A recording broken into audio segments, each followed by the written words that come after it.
منصور صاحب میں آپ سے شروع کروں گی. ایران نے ایک تو یہ اعلان کیا کہ ہم امریکی شیئر ہولڈرز والی کمپنیز کو نشانہ بنائیں گے، اور IRGC نے بھی کہہ دیا کہ امریکن کمپنیز 1 کلومیٹر کے ریڈیس کے اندر جگہ خالی کر دیں. کیا آپ کو لگتا ہے کہ گلف کے واٹر پلانٹس پہ بھی اٹیک ہوگا؟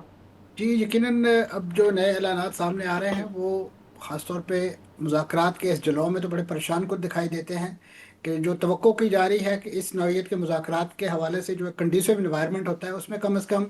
یہ جو ہاسٹیلٹی ہے اگر یہ ختم نہیں ہوتی تو کم از کم ان کی شدت اور حدت میں کمی آنی چاہیے.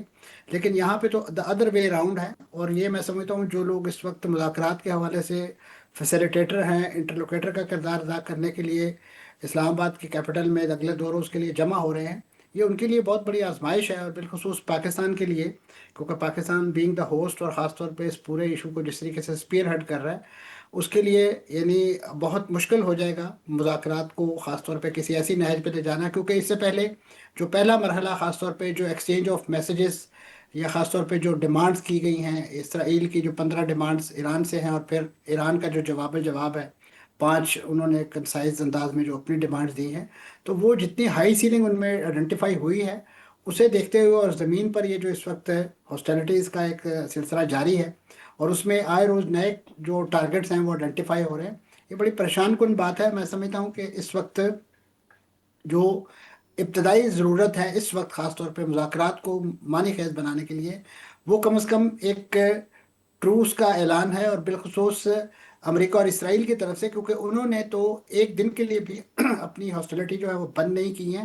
اب اس مذاکرات کا خود ہی بات کر کے اس کے لیے زمین ہموار کر کے اس کے ساتھ ساتھ آپ نے ملٹری بلڈ اپ اپنی پرانی روایت کے مطابق جاری رکھا ہوا ہے. تو اب ایسے میں تو مذاکرات کاروں کے لیے ایک ان کی روح کے لیے بہت صدمہ، اور یعنی خدا نخواستہ عین بیچ میں جھار میں یہ مذاکرات میں ہی